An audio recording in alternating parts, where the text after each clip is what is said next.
All right, let's have a look at the Bayern Munich transfers that we saw. Players coming in like Jonathan Tah as well as Luis Diaz from Liverpool. And then on deadline day, it was the one that nobody had on their bingo card. Nicolas Jackson on loan from Chelsea. It's a 16 million euro loan, but with an obligation to buy. So we're talking about a potential total package of around 81 million euros. For Nicolas Jackson. Jan, you know I'm going to have to come to you on this one because for all the talk that we talk about how transfers and business are done in Germany, especially at Bayern, how they want to do it the more responsible way, not the way that we usually see clubs from the Premier League do business. What on earth are they doing, spending this much on Nicolas Jackson? Yeah, we didn't have him on his bingo card, but he was on the plane going to Munich, and then he was told that he had to go back because of Delap's injury, and then he was staying. So it's been a funny kind of transfer window for Bayern. Eberl then, he wanted another player in because Koman went to Saudis. He wanted a winger, and then certainly Uli Hoeneß went down from his big balcony and said, "Ladies and gentlemen, we have to take a player on loan." And then Eberl thought, whoa, I have to change my strategy here. So, but what he's done now, it's quite, I would say a bit funny, again, because he has then taken a player in with a loan of 16 million euro. It's not long ago, that was a great signing of a player. And there's a package of a player who isn't scoring too many goals. I think, and that's my opinion, that the jury is still out on Jackson, how good he really is. Having said that, to be the devil's advocate on Max Eberl, it's quite hard to find a player who you will tell, listen, you have to be as good as you can play for Bayern. Secondly, when you come to Bayern, you won't play a lot because Harry Kane will be the striker. Diaz will always play on the left side. So you won't play a lot. So it's been a difficult challenge also for Max Eberl. But I'm not sure about this. I am not sure about Bayern, what Bayern is doing. I'm not sure about their strategy. I am not sure about the consequences of their strategy. It's been just, and I end where I start, it's just been a funny transfer window for them. Let me ask you a question, Jan, because we touched on this yesterday. And maybe you can clear this up for me. I don't know.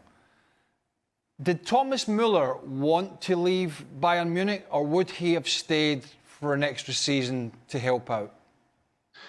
Thomas Müller would have stayed in Munich for 60 years more if he wanted. He was desperate. Right. He's training today with them, Craig. He got more farewell parties than any. I know he's there.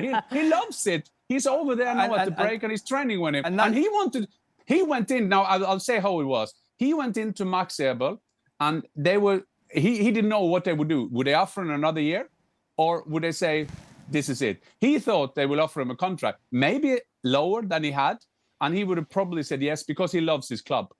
So he would have stayed on. That is 100% sure. Right. They let him go, and since then they're being a bit in turmoil what they want to do. See, that's my point. That's my point here, and I know you don't always have a crystal ball if you're a sporting director, but, you know, this obscene potential amount of money on an average player who shouldn't be at Bayern Munich. He's third choice at Chelsea. My point being with this is have a bit of foresight. It's a difficult market out there.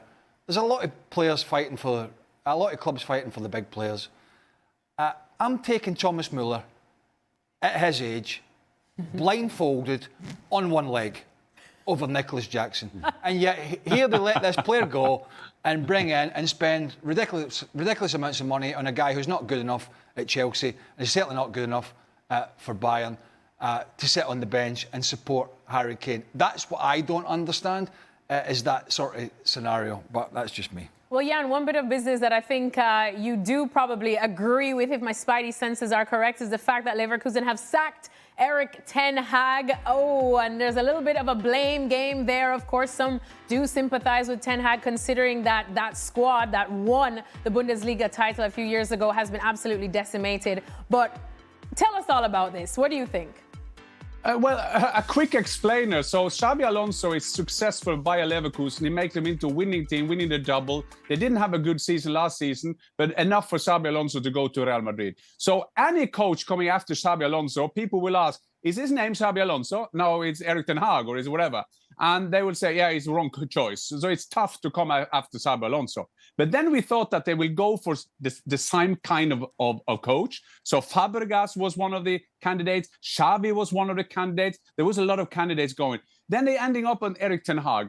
Okay, the summer comes, Simon Rolfes and Caro at Leverkusen, they take out all the key players. I mean, Wirtz and Frimpong we knew about. Suddenly Xhaka is gone. Ta was on free transfer. Radetzky, the goalkeeper's gone. So then we thought, okay, they put Erik ten Hag in there to kind of make that transition. He knows German football. He's been a coach at Bayern Munich when Pep Guardiola was there. He will know.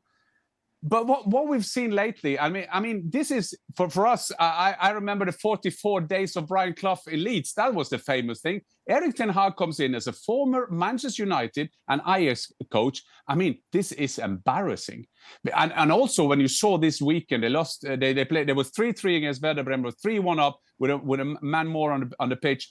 And Andrich, the newly captain, he said, "Who is to blame? Is it the coach or you, the players?" And he said, I guess it's both. I mean, in Germany, to say that is, then you're gone.